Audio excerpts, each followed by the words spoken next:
আমি তোকে বিয়ে করতে রাজি অদ্রি, কিন্তু এক শর্তে, তোকে আজ রাতে আমার সাথে থাকতে হবে।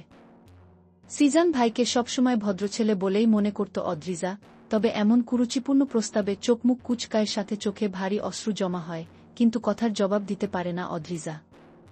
প্রিয় বন্ধুরা, পুরো গল্পটি খুব মনোযোগ সহকারে শুনবেন, তবে গল্পটি শুরু করার পূর্বে আপনাদের নিকট আমার একটি ছোট অনুরোধ। বন্ধুরা, আমার চ্যানেলটি সাবস্ক্রাইব করে আমাদের সাথেই থাকুন, নতুন নতুন ভিডিও পেতে বেল বাটনটি ক্লিক করুন। এরকম মজাদার গল্প শুনতে কমেন্ট করুন এবং শেয়ার করে বন্ধুদেরকে শোনানোর সুযোগ করে দেন। ধন্যবাদ। চলুন এবার গল্পটি শুরু করা যাক।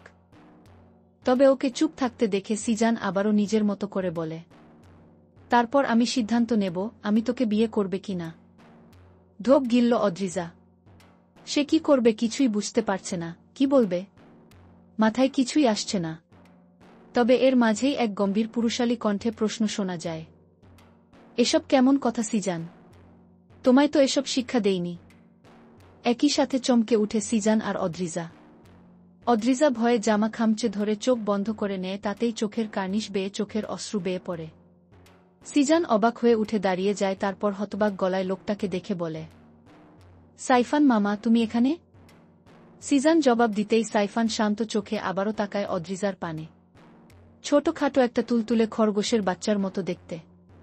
মেয়েটা নিত্যন্তই বাচ্চা, বয়স কত? 17-18 হবে হয়তো। আর সেই মেয়েকেই তার ভাগিনা এসব প্রস্তাব দিচ্ছে ভাবতেই মন বিষিয়ে উঠল। তবে জবাব করল না সাইফান। পাশ থেকে চেয়ার টেনে বসল, টেবিলে বসল। তাতে সিজান স্বস্তির নিঃশ্বাস ফেলে পাশে চেয়ারে বসে। সাইফান শান্ত চোখে আবারও অদ্রিজাকে পরোক্ষ করল।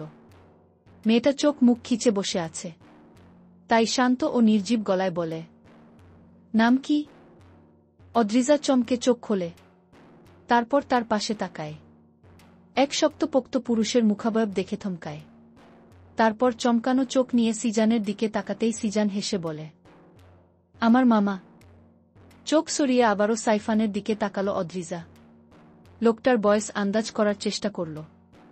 30-এর কোটায় হবে হয়তো। ঢোক গিলল অদ্রিজা, তারপর চোখ নিজের কোলে রাখা হাতের উপর চোখ স্থির রেখে শান্ত গলায় বলে, অদ্রিজা নওয়াজ। কিসে পড়েন? ইন্টারে ফাইনাল পরীক্ষা দেব। তাহলে এত দ্রুত বিয়ে কেন? আবারও থতমত খেল অদ্রিজা এত সহজ সাবলীল ভাষার প্রশ্ন। তবে সে উত্তর করার আগেই হাস্যোজ্জ্বল গলায় সিজান বলে, আরে মামা রাখো, বয়স দিয়ে কি আসে যায়? বউ হিসেবে ছোট মেয়েই ভালো। না হলে বেশি বড় হলে বুঝবে বেশি, তখন বু ফেলে চলে যাবে, ঠিক তোমার মতো। শান্ত চোখে সিজানের মুখের দিকে তাকালো সাইফান, তবে জবাব করল না। সিজান আবারও বলে, সানাফ কোথায় মামা? গাড়িতে ঘুমাচ্ছে। ও আচ্ছা। এতটা সময় নিভৃতে সব শুনে গেল অদ্রিজা। তবে এখন এতটুকু বুঝতে পেরেছে সিজানের মামা করে লোকটার বউ চলে গেছে আর তার বাচ্চা আছে। এতদিন সিজানকে দূর থেকেই অদ্রিজা দেখেছিল আর ভদ্রছেলেই ভেবেছিল, তবে আজকেই এই সাক্ষাতে যেন সব ধুলিমাখা হয়ে গেছে। সিজান শুধুই নামের ভদ্রলোক না, বড়দের সাথে কিভাবে কথা বলতে হয় তা জানে, আর না কিভাবে মেয়েদের সম্মান করতে হয় তা জানে। দীর্ঘশ্বাস ফেলল অদ্রিজা। এই লোককে বিয়ে করার কথা চিন্তাও করতে পারছে না আর।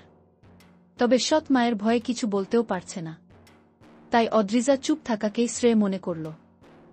আমার একটু সময় লাগবে সিজান ভাই, তারপর জানাবো। সিজান ঘড়িতে সময় দেখে বলে, তোর সময় আজকে সন্ধ্যা 7টা। তার আগে আমায় জানাবি। তারপর সাইফানের দিকে তাকিয়ে বলে, মামা চলো।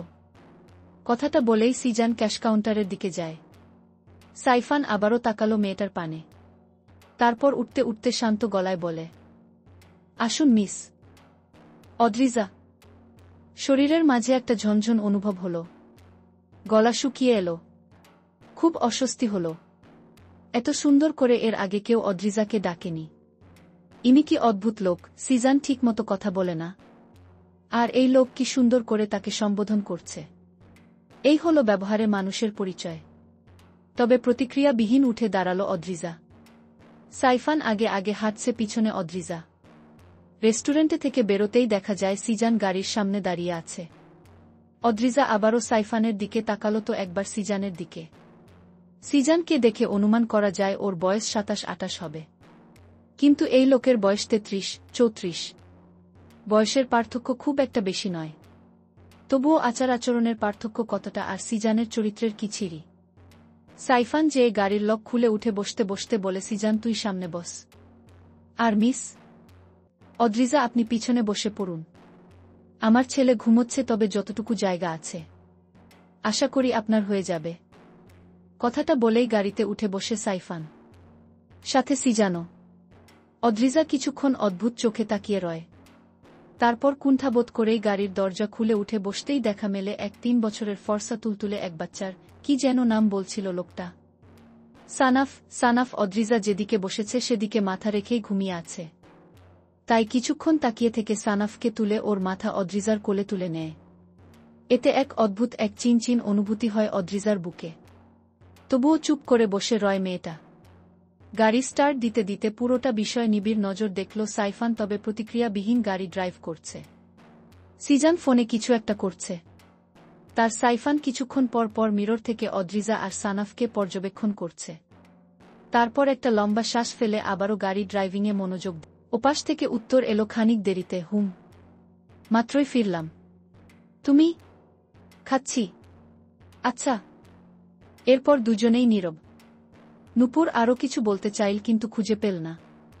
কিছু ঘন্টার ব্যবধানে মানুষটা বাড়িতে ফিরে আসবে জানা সত্ত্বেও কেন যেন নূপুরের কল কাটতে ইচ্ছা হল না। সাকিব বুঝল বোধহয়। চুপ থাকলেও সে কল কাটল না। সময় গড়াল 1 মিনিট, 2 মিনিট করে পুরো 12 মিনিট। নূপুর তখনও চুপ করে কানে ফোন ঠেকিয়ে বসে আছে। মাজার ব্যথাটা খাপ ছাড়িয়েছে। ঠিক করে বসতেও পারছে না নূপুর। তা দেখে সাকিব বেশ চিন্তিত স্বরে বলল, আমি অনলাইনে টিকিট কেটে দিচ্ছি। সময় মতো যেয়ে ডাক্তার দেখিয়ে আসো। একা যেতে ভয় লাগলে আমায় কল করিও। 1 ঘন্টা সময় নিয়ে আমিও যাব, না হয় তোমাকে কষ্ট করতে হবে না। এটুকু আমি একাই পারব। সত্যিই পারবে? নূপুর কপাল কুঁচকায়। বাঁকা চোখে তাকিয়ে বলে, তোমার কি আমাকে সেকেলে মনে হয়? সাকিব গলার টাই বাঁধাতে বাঁধতে নূপুরের দিকে না তাকিয়েই বলল, না, তবে খুব আধুনিক ও না। পরনের কাপটা দেখ, এলোমেলো অগোছালো, যেমনটা আমার নানিকে দেখতাম। সাকিবের কথায় নূপুর খানিক লজ্জা পায়। ঘুম থেকে উঠতে আজ দেরি হয়ে গেছে। কাজেই চোট, জলদি নাস্তা বানাতে গিয়ে শাড়ির কুচি ঠিক করা হয়নি। মানুষটা যে এ ব্যাপারটা ধরে ফেলবে কে বুঝেছে? সাকিবের শীতল গলায় বলা কথা যে কোনো সময়ে কোনো মানুষকে নূপুরের মতো অস্বস্তিতে ফেলে দিতে পারে। অন্যদিকে সাকিবকে কল করতেও তার ইগোতে প্রচণ্ড আঘাত হানছে। সকালে ওভাবে অপদস্থ হওয়ার পর আরও এক পর্যায়ে অপদস্থ হওয়ার মানসিক জোর নেই তার। পুতুল, চল আমার সাথে। একটু ডাক্তারের দরজা থেকে বেরিয়ে আসি। আপনার বাড়ির কাজ করার কাজ নিচ্ছি, ডাক্তারখানায় যাওনের কাজ তো নিই নাই। পারতাম না। নূপুর ধমক দেয় পুতুলকে। মেয়েটার শুধু বড় কথা, কথার ভার বয়সের থেকেও বেশি। এত কথা যে কোথা থেকে শেখে। পুতুল এই ডাক্তারের চেম্বারে যাওয়ার ব্যাপারে মোটেও খুশি না। এই রোদের মধ্যে জ্যামে বসে থেকে ডাক্তারের চেম্বার পর্যন্ত যাওয়া মোটেও তার কাজ না। এখানে ইঞ্চি পরিমাণ তার লাভ নেই। নূপুর পুতুলের গোমড়া মুখে তাকিয়ে তপ্ত শ্বাস ফেলে নরম গলায় বলে, 5 টাকা দিবনি? এখন তো চল। পুতুল হাতের পানি ওড়নায় মুছতে মুছতে উঠে দাঁড়ায়। থমথমে মুখে বলে, ফেস ওয়াশটা দেন। মুখটায় একটু পানি দেই। বাইরে যে গরম। বাথরুমে আছে। তাড়াতাড়ি করবি। বিয়ে বাড়িতে যাচ্ছি না।